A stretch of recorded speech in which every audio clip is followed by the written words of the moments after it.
크로노아크 31편 맨체스터 대 뉴캐슬 산업혁명의 쌍두마차. 산업혁명이 본격화되면서 영국 전역에는 새로운 도시들이 급부상하게 됩니다. 그 중에서도 맨체스터와 뉴캐슬은 산업시대의 대표적인 아이콘으로 자리 잡은 도시들입니다. 이 두 도시는 서로 다른 산업 기반과 지리적 조건을 바탕으로 성장했으며 때로는 경쟁하며 때로는 상호 보완적인 관계를 유지했습니다. 이 에피소드에서는 맨체스터와 뉴캐슬이 어떻게 산업도시로 발전했는지, 그리고 서로 어떻게 영향을 주고받았는지를 살펴보겠습니다. 맨체스터는 특히 섬유산업의 중심지로 성장했습니다. 세계의 면직물 공장이라 불릴 정도로 면화와 방직 산업이 도시 전체를 이끌었습니다. 맨체스터는 랭커셔 지역의 풍부한 강수량과 인근 항구 도시 리버풀과의 접근성을 바탕으로 면화를 수입하고 이를 가공하여 전 세계로 수출하는 시스템을 구축했습니다. 또한 증기기관의 도입으로 공장 가동률이 획기적으로 증가하며 도시 인구도 폭발적으로 늘어났습니다. 반면 뉴캐슬은 석탄 산업을 기반으로 발전한 도시입니다. 노선벌랜드와 더럼 지역의 풍부한 석탄 매장량은 뉴캐슬을 석탄의 도시로 만들었고, 이는 산업혁명기의 필수 자원이었던 연료 공급에 있어 핵심적인 역할을 했습니다. 뉴캐슬 한글 통해 석탄이 전국으로, 나아가 유럽 대륙까지 수출되었고, 이로 인해 철도와 운하 등의 운송 기반 시설도 빠르게 확충되었습니다. 두 도시는 모두 노동자 계층의 급증과 함께 다양한 사회 문제를 겪었습니다.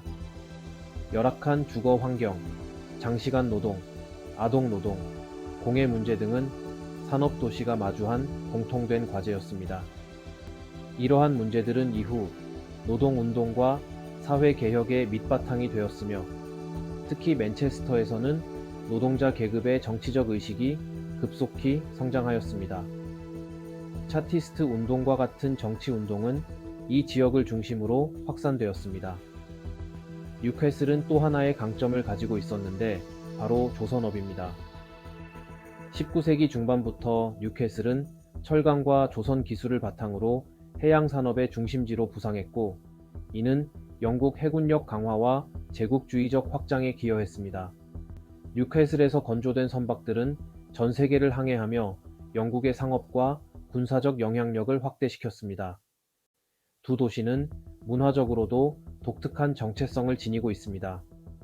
맨체스터는 노동자 계급 문화를 바탕으로 한 저항적이고 진보적인 분위기를 가졌다면, 뉴캐슬은 전통적인 산업 기술과 해양 문화에 뿌리를 둔 강인한 정신을 자랑했습니다.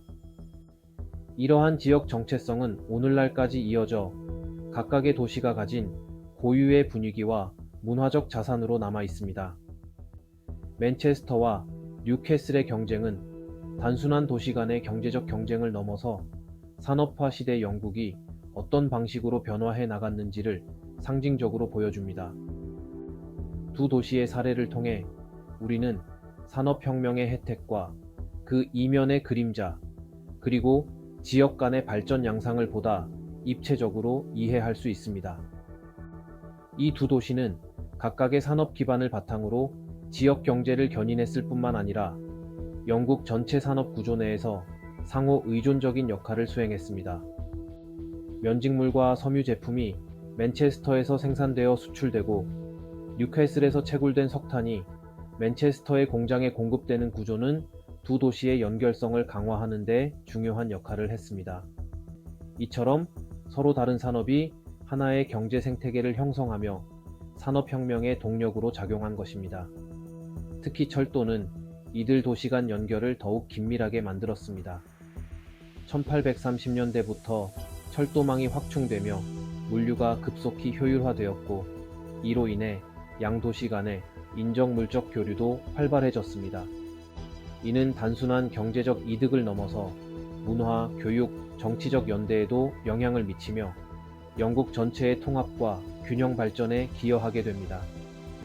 사회적 측면에서는 노동자 계층의 삶이 두 도시의 산업 발전과 깊이 맞물려 있었습니다. 특히 여성 노동자들의 활약이 두드러졌는데 방직 공장과 조선소 등에서 여성과 어린이들이 중요한 노동력을 제공하며 가족 경제를 책임졌습니다. 이들의 열악한 노동 조건은 이후 사회개혁의 단초가 되었고 공장법 제정과 노동조합 운동의 성장으로 이어졌습니다. 맨체스터는 또한 교육과 사상의 중심지로 성장하게 됩니다. 산업화와 함께 대학, 도서관, 과학협회 등이 설립되며 시민 계층의 지식 욕구를 충족시켰고 이는 중산층과 노동자 계층 모두에게 영향을 미쳤습니다. 이는 곧 정치적 자각과 사회 개혁 운동의 확산으로 이어졌고 이후 영국 전역으로 퍼지게 됩니다. 뉴캐슬 역시 그 자체의 고유한 발전 양상을 이어갑니다. 조선업과 석탄산업 외에도 철도 차량 제작, 전기공학 등의 분야에서도 혁신이 이루어졌으며 이는 현대산업 기술로의 이행에 결정적인 기여를 하게 됩니다. 뉴캐슬 대학교를 중심으로 한 과학 연구와 기술 개발도 활발히 이루어졌고 이는 지역 경제의 지속 가능성을 높이는 데 중요한 역할을 했습니다. 결국 맨체스터와 뉴캐슬은 산업혁명의 두 얼굴이자 산업 도시 발전의 전형적인 모델이라 할 수 있습니다. 그들은 서로 경쟁하면서도 동시에 영국이라는 나라가 산업화를 통해 세계로 나아갈 수 있도록 뒷받침한 쌍두마차였습니다. 다음 화에서는 산업혁명의 그늘 속으로 시선을 돌려 리버풀이 어떤 이유로 쇠퇴의 길을 걷게 되었고 그 과정에서 나타난 사회적 불균형과 지역 간 격차가 어떤 문제를 초래했는지를 깊이 있게 살펴보겠습니다.